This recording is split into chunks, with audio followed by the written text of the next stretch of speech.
Muslim group in Britain wants to create an Islamic state somewhere, but is not making great progress. Hizb ut-Tahrir is banned in a number of Arab countries, as well as Germany and Russia. One of its spokesmen in Denmark was found guilty of inciting racial hatred.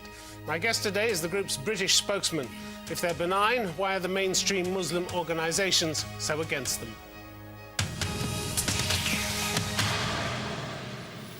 Imran Waheed, warm welcome to the programme. Thank you. How many members have you got? We've got thousands of members, Tim. How many? We're a global Islamic political party.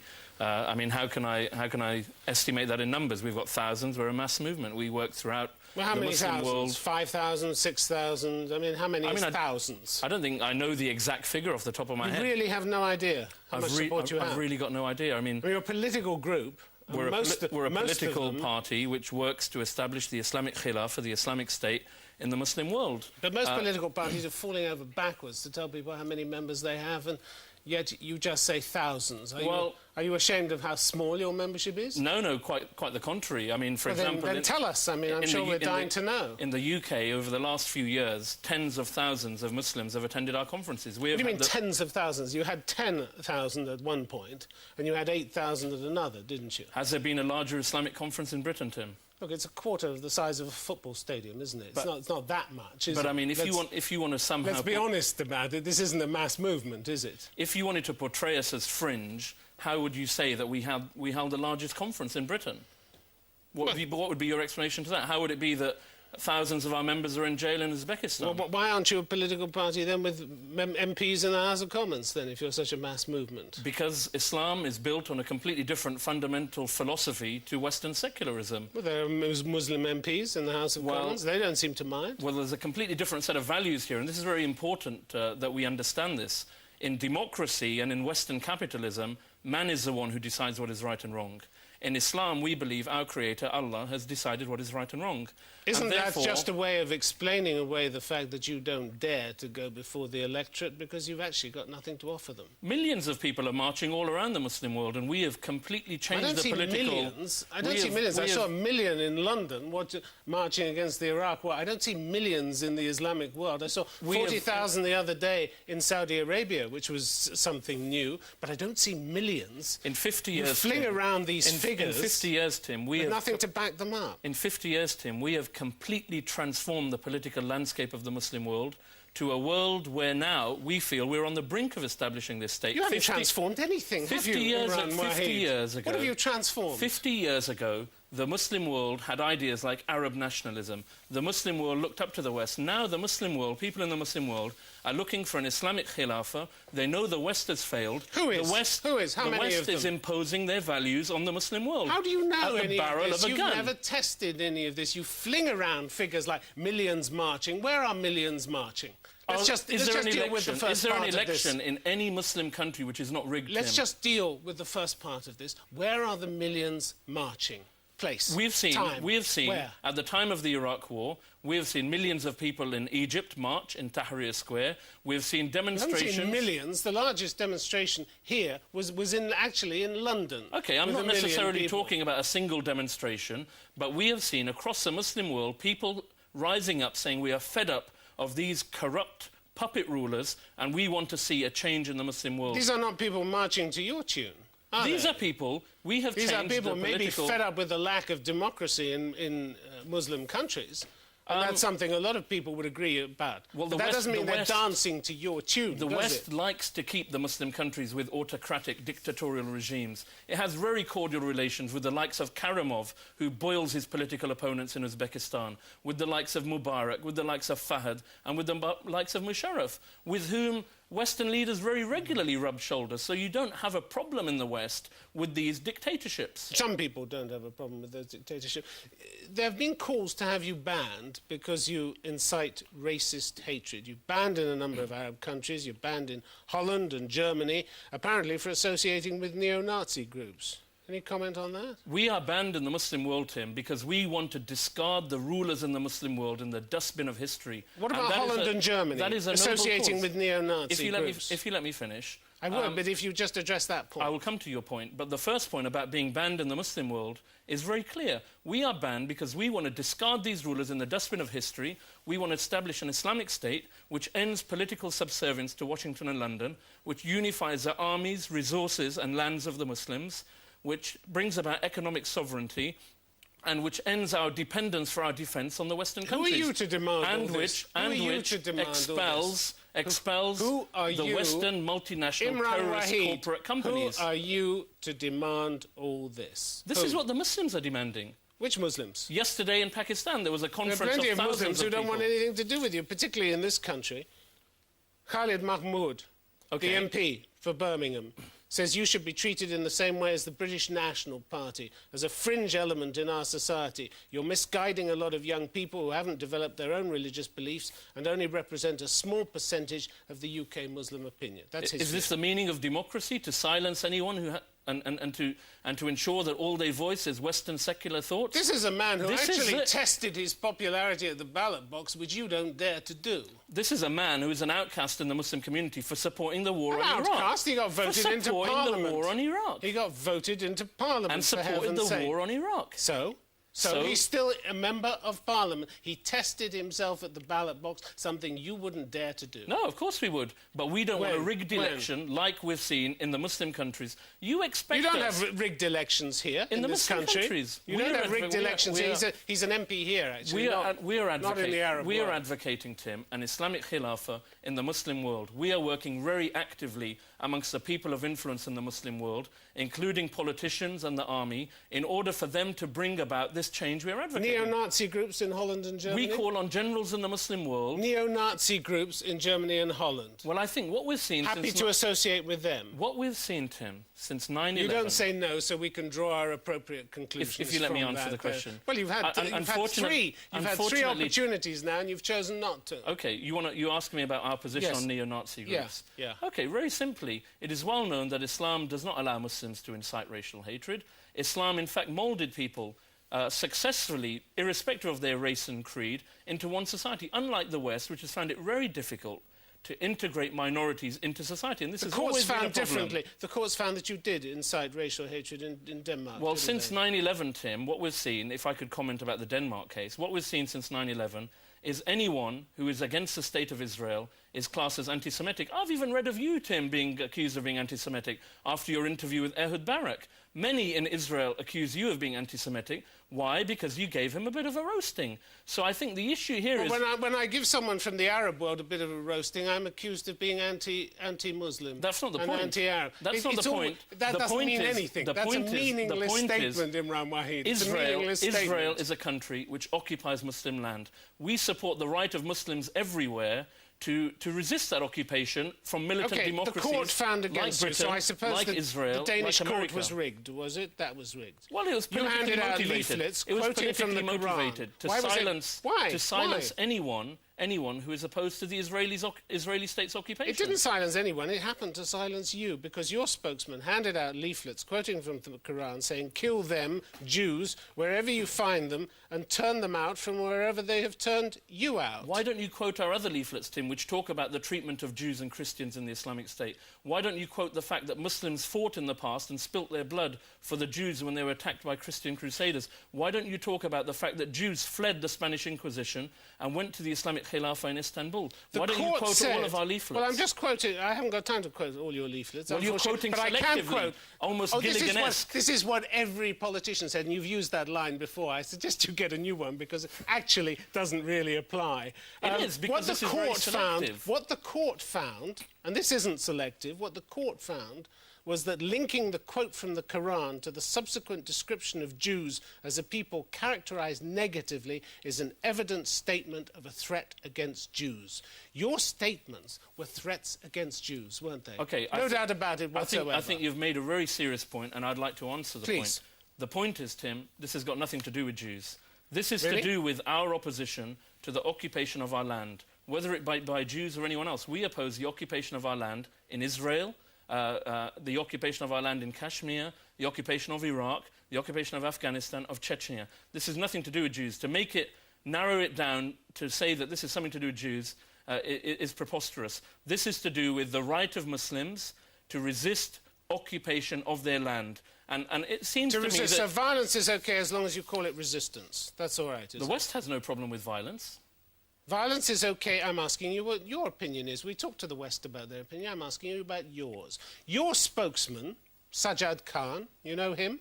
Go on. At a conference entitled British or Muslim, said, I don't think Israel has the right to exist, and we believe legitimate force can be used to remove that. I completely endorse his opinion. Israel does not have a right to exist. Israel has no right to exist. It is an occupying force. We believe that, and we have always articulated Israel has no the right case. to exist. Okay. Let me finish my point. We have articulated the case that the Islamic Khilafah, when it returns, will unify the Muslim lands and their armies and will deal with this occupation. So the goal is the destruction of Israel. That you're happy with that? We are happy that the destruction occupation of Israel. Don't put words into my mouth. No, I'm asking you. So let me answer. You say you don't think Israel has the right to exist. I'm saying, so therefore you support the destruction of Israel. We support the reversal of the occupation. What does that mean, the reversal of the occupation? When the Islamic Khilafah returns... No, but I'm asking what you support now. It hasn't returned. We will remove the occupation. We are working for the Islamic Khilafah, and it is on the horizon. We can see the portents of it all the time. And we believe legitimate force can be used to remove that. What is legitimate force? Legitimate force is an army. The Islamic army of the Islamic State, the Islamic Khilafah. Not suicide bombers, then? Well, we believe, as I've said to you, Muslims have the right to resist occupation. So if that means that they have to undertake such actions to resist occupation, we will never condemn that. So as long as it's called resistance, you don't mind what kind of violence. We call it terrorism, actually. Well, terrorism... And the Palestinian Authority calls it terrorism as well. Well, I condemn terrorism if by terrorism you mean the attacks on innocent civilians in Afghanistan and Iraq, if you mean the actions of the rulers of the Muslim world in rounding up Muslims like me who call for political Islam, supported by Western states, I hasten to add. That's what I call terrorism. Terrorism is not defending your land from occupation. The Palestinians whose houses have been demolished, who've been dispossessed of their land, who are denied basic health care, whose orange groves and the food chain has been destroyed, you call them terrorists? So let's just synthesize what you've said. You want Israel to be destroyed, and you don't care how that is brought about. I have said to you very clearly... Fact. So you are inciting violence against the State of Israel. Very clearly, I've said to you, let me state my position. Or are you going to hide in semantics in order to stay if the West that hides in semantics, the law? You the West talks about collateral damage. Hatred, use semantics to stay just within the law, don't you? This is your tactic. My obedience is not to any law. My obedience is to the law of my Creator. So you don't care about the laws of Britain? My obedience... You don't care about the laws of Britain? My obedience is to the law of the Creator. You don't care about the laws of Britain? I don't care about the laws of Pakistan, where my parents were born, or the laws of Britain. I care for the laws of my Creator. Why do you stay here? Why do you stay here if you don't care about the laws of Britain? I mean, that's a kind of defeatist kind of question, isn't it? No, it's a very good question. We don't want to argue with you. Why don't you leave? A lot of people would ask you that question. I feel I have a responsibility, as other Muslims in Britain do, to articulate the case for political Islam. We believe Islam... Saki Badawi, who's principal of the Muslim colleges in London, asks why you live in a society that you reject, yet you take advantage of all the freedoms this society offers. To say the kinds of things here in Britain that you wouldn't have a chance of saying in most Muslim countries. We say these things in the Muslim world. Our members he says you're in prison. abusing the freedom. You're abusing the freedom that you have here. Our members are in prison in the Muslim world. And as for the idea of freedom, we have seen freedom very quickly overturned in America, where people have been incarcerated in Guantanamo Bay. So we don't hold our breath as far as freedom goes. And what is the level to which this freedom is used? Does the ordinary person in Britain, does he affect politics? Or is politics controlled by the corporate elites? They vote a government in and they can vote a government out. You've seen that happen, haven't you? As Lord Hailsham said in 1976, this is an elective dictatorship. Does it mean you can vote someone in for 4 years and then go to sleep? No. It requires participation. What, by the elites? That's another law of democracy. The elites don't have a larger vote than the ordinary person. Do you vote in this country? Well, 200 corporations in the world... No, of course I don't vote. Why don't you vote 200 corporations... You're talking about democracy and people who have participation. I never talked about democracy. You've talked about the We don't believe in democracy. No, you don't. We don't believe in democracy. That's a sad fact, isn't it? No, democracy means you can change the laws from one time to another. Our laws are constant and unchanging. What I don't understand... So you don't mind inciting hatred, even though that might bring you before the courts. Your website, khalifa.com, April the 6th last year. The Jews are a people of slander. They are treacherous people who violate oaths and covenants. They lie and change words from their right places. They take the rights of people unjustly. This region, especially Palestine, has suffered from their evil for about 50 years. The martyrdom operations against them are legitimate. Straight incitement of hatred and violence, isn't it? I've told you before, Tim. Unless you want to hide behind semantics. This is not an issue about Jews. I've told you very clearly. But you make it when you talk about Jews on your website. We are talking about the occupation of Muslim land. I'm only picking up what you've put on your website. Well, let me clarify what we've put on our website. As I've said, you've been very selective in that you haven't quoted our leaflets. Well, I can't quote everything, and you know that perfectly well. You either stand by what you've written or you don't. That's the question, isn't it? I've said to you not very whether clearly. I quote selectively, it's whether you're prepared to stand by it. Let's state our position very clearly. Israel is a land that occupies Muslim land. From our position, it has no right to exist. And therefore, we will seek, when the Islamic Khilafah returns, we will seek to reverse the occupation not only in Palestine, but in Kashmir, in Iraq, and in Afghanistan. That is our position, very clearly. On the question of your position... Jews, please, let me make this very clear. Jews were very well treated under the Islamic State. At the time of the Spanish Inquisition, they went to Istanbul, the seat of the Islamic Khilafah. Well, let's talk about Istanbul. Marry Jews. Let's talk about Istanbul. Let's talk about the bombings that took place outside the two synagogues. You support that? I'm glad you raised that. Islam does not condone such activities where innocent civilians... So you condemn that, do you? Innocent... I've just answered your question. Islam does not condone such activities. If Islam doesn't condone them, I don't condemn them, where innocent civilians who are going about their worship are attacked in such a manner. What saddens... You condemn that bombing then, do you? Let me move on. Can we have it on the record that you condemn that bombing? I've said that Islam does not condone... But you haven't said what you felt. I've said Islam. And I said I don't Islam. You're not Islam. You're you. You're Imran Waheed. I'm an ambassador of Islam. That's the role of every Muslim. So you condemn it, then? I don't condone it. And if you could let me finish, please. Very simply, what saddens me, Tim, is that Istanbul, which was the seat of the Khilafah, now, Western secularism has created a climate of fear and insecurity across the whole world where people going about their religious worship are attacked in such a manner. That is what saddens me. It's a legacy of Western secularism imposing Western values in the Muslim world. That is what I find very saddening. So I would like to hear you say, I condemn those bombings in Istanbul. Why? Why do you want me to say that? Why is it so difficult? Why do you want me to say that? Why is it so difficult? It's not difficult. I'll condemn them. Good. But I've very clearly spelt out my point. What saddens me is not only do I condemn such a bombing, but I condemn Western secularism for creating this fear and insecurity in the Muslim world. And I'm saddened by the fact that when the Islamic Khilafah existed, Muslims and Jews lived together. What the colonialists have created is a situation where Muslims and Jews in Palestine are in a situation where both of them, either they be killed or they are killed. This is a very sad situation. And you have done nothing to create fear. You have done nothing to create fear. You have done nothing to stir up bad feelings between the various communities. No, I don't think so. None of that at all. No, I would say that we haven't. What I would say is, in fact, Hizb ut-Tahrir is probably the only Islamic party in the world which has gone to minority groups in the Muslim world, like Jews and Christians, and explained to them our vision of an Islamic state. And we have been at the forefront of articulating the position of non-Muslims in the Islamic State. So why do mainstream Muslim organisations all reject you? I think today we need to talk about the moderates are now in the fringe. Dr. Mohammed Nassim, chairman of the Central Mosque in Birmingham, he says you are an extreme group and don't represent the majority of Muslims. Well, this political group is preying on people who can't think for themselves, and your ideas, you will only increase tensions between Muslims and the community. Well, this is a kind of... I mean, I have Islamic etiquette, so I'm not going to involve myself in a slanging match with this man. No, but I mean, here is a contrary view. I want to discuss with such people. And we discuss with such people all the time. And this is a problem. Discussion throughout the world is being silenced in favour of Western-imposed values. The Muslim world is ready for the Khilafah, Tim. There is no Islamic state in the world today. But not according to mainstream Muslim organisations, I have to say. The majority of Muslims all over the world, you've been very selective in who you've spoken to, the majority of Muslims all over the world want the Islamic Khilafah. All it takes you say they do and they say they don't.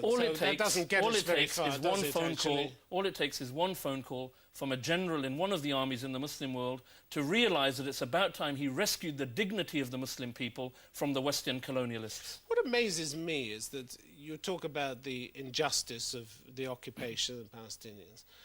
You never talked about the injustices that Saddam Hussein wreaked on his own people, the torture and the murder that went on. Why not? If you cared about people and the conditions they lived in, fellow Muslims, you would have proved that by saying something about the conditions in Iraq, but you never did. Why not? Don't talk to me about Saddam Hussein, Tim.